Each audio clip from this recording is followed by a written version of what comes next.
오늘의 키드 말씀은 예레미야 35장과 36장의 말씀입니다. 남유다 18번째 왕인 여호야김 때 레갑 사람에게 하나님의 집 한 방으로 데려다가 포도주를 마시게 하라는 말씀을 듣게 듣고 레갑 사람들에게 그렇게 포도주를 마시라고 했을 때 레갑 사람들은 평생 동안 포도주도 마시지 않고 집, 포도원, 밭과 종자를 가지지도 않았고 장막에 살면서 선조 요나답이 명령한 대로 다 지켜 행했기 때문에 포도주를 마실 수 없다라고 말하고 있습니다. 그랬을 때 하나님이 예갑 사람이 선조 요나단의 명령은 실행하면서 이스라엘은 하나님께 순종하지 않는다. 모든 선지자를 끊임없이 보내고 악한 길을 돌이켜 행위를 고치고 다른 신을 따라 섬기지 말라. 그리하면 선조에게 준 이 땅에 살리라 하여도 귀 기울이지도 않고 순종하지도 아니하였기 때문에 선포한 모든 재앙을 내리겠다라고 말씀하시고 레갑 자손은 선조 요나단의 명령에 순종하여 규율을 지켰기 때문에 요나답에게서 하나님 앞에 설 사람이 영원히 끊어지지 아니하겠다라는 약속의 말씀을 주십니다.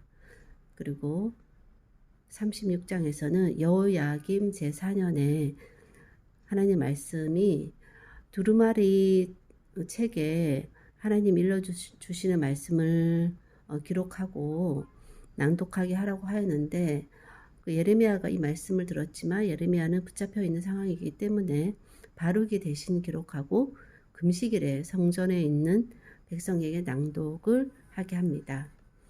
그래서 여호야김 제5년 9월에 금식을 선포하고 그마랴 방에서 책에 기록된 말을 낭독하게 했을 때 그마랴의 아들 미가야가 왕궁에 전하고 전했을 때 왕이 그 두루마리 책에 기록한 말을 듣고 모두 불에 태워버립니다.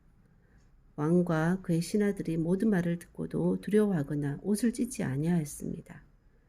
그래서 하나님이 다시 다른 첫 두루마리의 모든 말을 기록하고 또 여호야김에 대해서도 다윗의 왕위가 앉을 자가 없게 될 것이다. 그의 시체가 버림을 당할 것이다. 라는 말도 하게 합니다. 자기 선조의 명령만큼도 하나님 말씀에 순종하지 않는 이스라엘이지만 자기 선조의 명령 지키는 것도 쉬운 일은 아니기에 영원한 후손을 보장해 주십니다.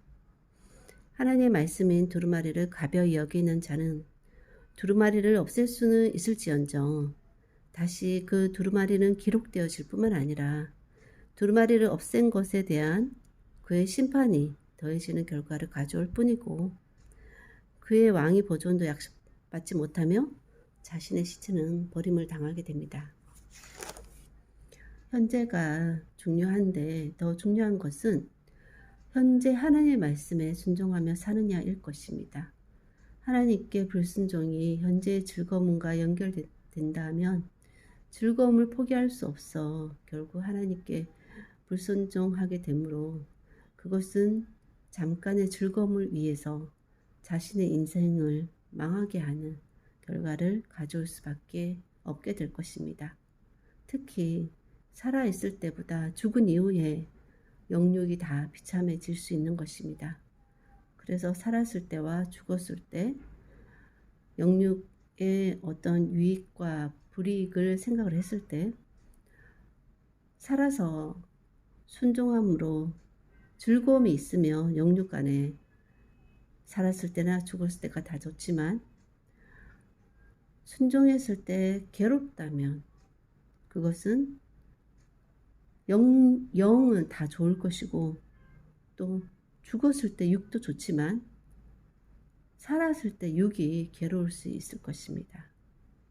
하지만 불순종했을 때는 살았을 때나 죽었을 때나 모두 유익이 없지만 육만이 즐거울 수 있다 라는 생각이 들고 결국 살았을 때 육이 괴로우냐 즐거우냐로 순종과 불순종이 나뉘는 이 한 경우만 문제가 되는 것인데, 이때 한 번 외에는 비교될 수 없게 순종의 유익이 많은데, 살아있는 기간 동안 육신의 즐거움을 위해서 불순종하다가 돌이킬 수 없는 운명을 맞이한다면, 살아있는 기간 내내 있는 것도 아니고 진정한 육신의 즐거움도 아닌 것에 그것을 포기하지 못한, 그것을 포기하지 않은 자신이 불쌍할 뿐입니다. 이것은 자신이 속고 있는 것인지, 아니면 알고도 속아주는 것인지, 아니면 알고 싶지도 않은 것인지, 아니면 그냥 싫은 것인지는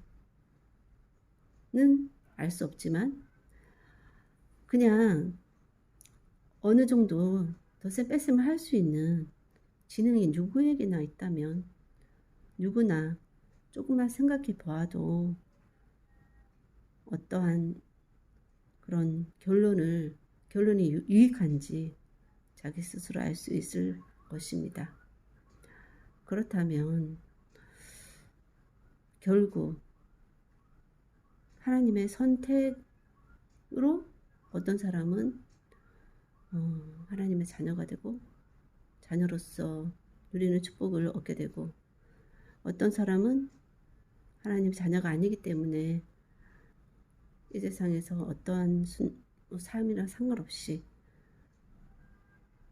그런 하나님의 자녀와 상관없는 삶을 살게 되는 하나님의 선택의 결론을 가져올 수밖에 없는 것인가 하는 생각이 들고, 원래 하나님의 자녀인데 아직 돌이키지 않은 자들을 위한 계속적인 심판의 회개 말씀을 주시는 것이다 라는 또 결론으로 다다르게 됩니다.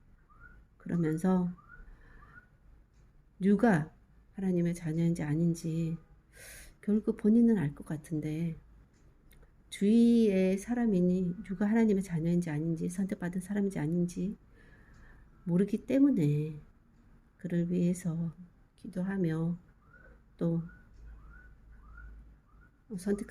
스스로 선택할 수 있는 기회를 주고, 또 그렇게 하나님의 선택을 받지 않은 사람이었다 할지라도 하나님께 순종하며 살아간다면 결국 선택받지 못한 자라도 이 세상에서의 삶은 그리 나쁘진 않을 것 같고, 또 어쩌면 하나님의 자녀가 되는 또 그 기회를 부여받음으로 돌이킬 수도 있는 그런 기회가 있을 수 있기 때문에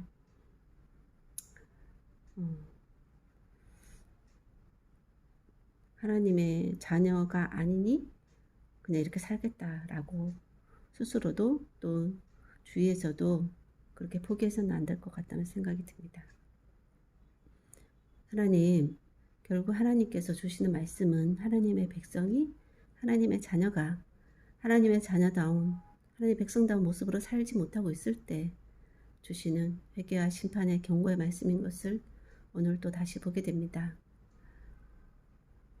이 생에서나 내 생에서나 하나님의 자녀이면 하나님께 오로지 순종의 삶만이 영육간에 유익한 것을 주님 고백하지만, 때로는 잠깐의 그런 즐거움에 속아서 하나님을 떠나는, 하나님께 불순종하는 그런 잠깐의 육신의 즐거움을 위해서 그런 삶을 스스로 살고 있을 때라도 하나님께서 기회를 주심으로 다시 돌이키게 하시는 하나님이신 것으로 인해서 감사를 드립니다. 육신이 괴롭더라도 차라리 육신이 괴로운 것이 하나님께 불순종하는 것보다 낫다라는 너무나도 명확한 그 사실 앞에 자신의 의지를 굴복하여 하나님의 뜻에 순종하며, 결국 육신의 즐거움이 즐거움이 아니요 육신의 괴로움도 괴로움이 아닌 그것을 뛰어넘는 하나님께 순종함으로 오는 영육간의 충만한 기쁨을 날마다 누리는 삶을 오늘도 살아갈 수 있도록 도와주시기를 원하옵고, 어떤 사람이라도 정말 하나님의 그 은혜를 단 한 번이라도 맛볼 수 있는 기회를 하나님께서 주심으로 말미암아 스스로가 하나님의 은혜를 저버린 일이 없도록 은혜를 주시기를 소원하옵고, 잘 셈하고 잘 계산해 봐서 자신에게 가장 유익한 선택을 할 수 있는 은혜가 있도록 제 주위 모든 사람에게도 한 번씩은 다 기회를 주시기를 원하옵고, 모든 말씀 예수님 이름으로 기도하였습니다. 아멘.